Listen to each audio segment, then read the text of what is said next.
This is Optimal Finance Daily, episode 1946, How I Survived Medical Debt, Part 2, by Andrea Joy of SavingJoyfully.com. And I'm your host and personal finance enthusiast, Diana Merriam. Today's post is actually a continuation from yesterday, so if you're new here, it'd be best to listen to yesterday's episode first. But if you're all caught up, let's hear Part 2 and continue optimizing your life. How I Survived Medical Debt, Part 2, by Andrea Joy of SavingJoyfully.com. Mistakes that I recommend you avoid. Number 1, choosing the lowest health insurance plan may save you a few dollars a week, but even for the healthy, this can be a terrible decision. Why? Because insurance is for these moments that happen and you never expect. Accidents and unexpected health issues can really cripple your financial situation. If you don't have insurance or you have insurance that only covers a small portion, it could leave you in crippling debt. Number 2, not having a savings account and emergency fund. I was young and felt that I never had enough money even with multiple jobs. I wasted money every day on frivolous things, and I can see that now looking back on it.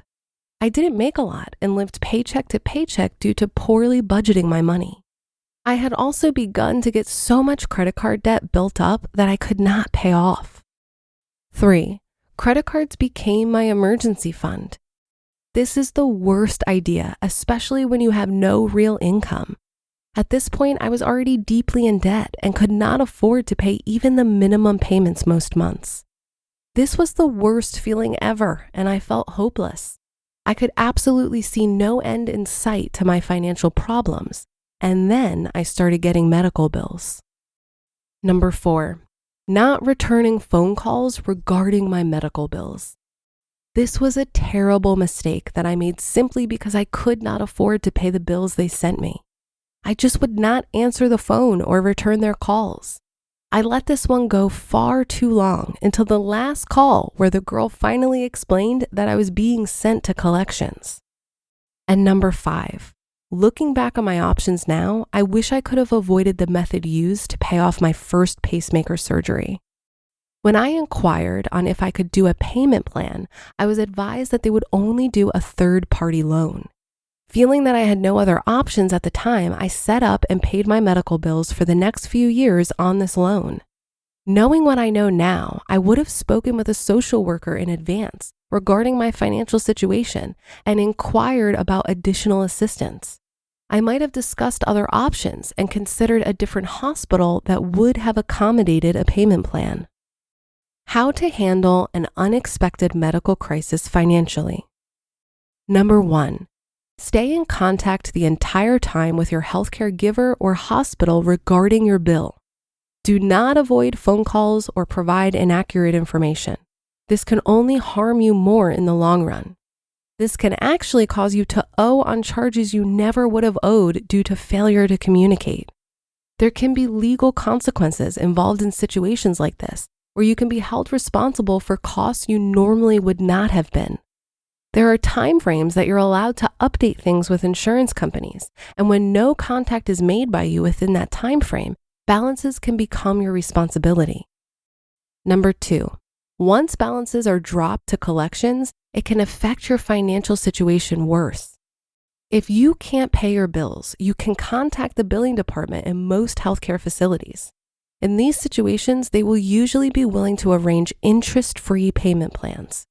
You may even qualify for additional help in paying off your medical debt, such as discounts or even medical debt written off.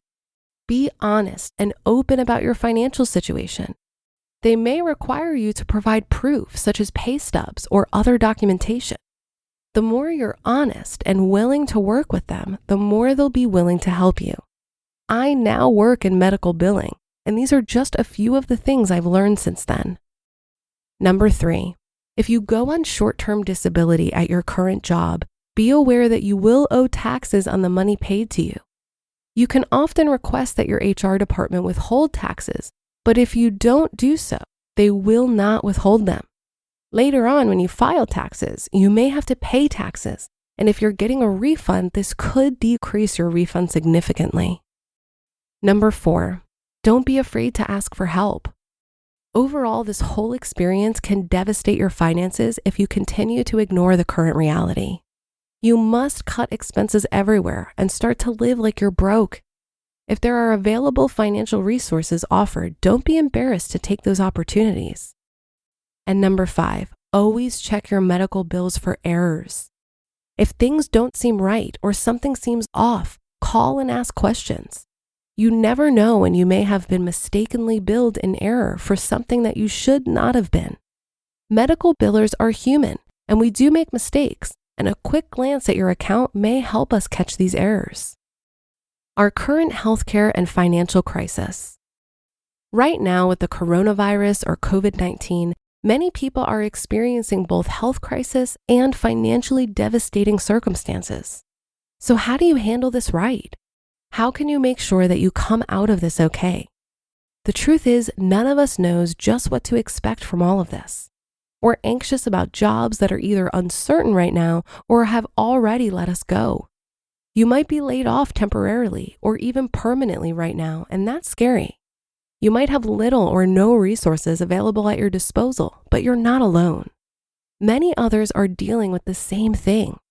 My husband was laid off a few weeks ago, and my job has now been moved to working from home currently. Recommendations from those dealing with financial stress related to a healthcare crisis. Number 1, don't be afraid to admit you need help.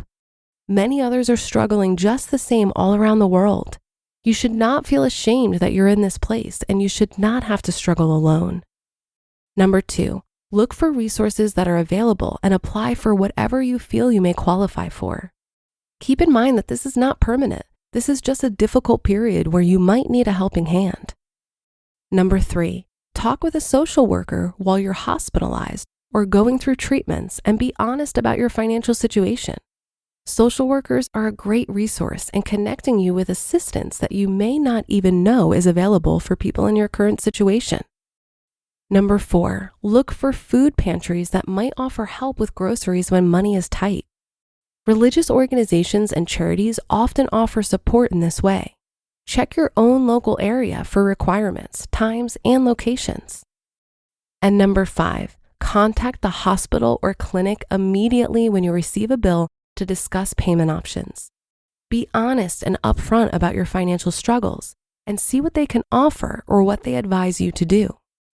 In times of crisis, it's difficult to plan ahead because you typically don't expect what has happened.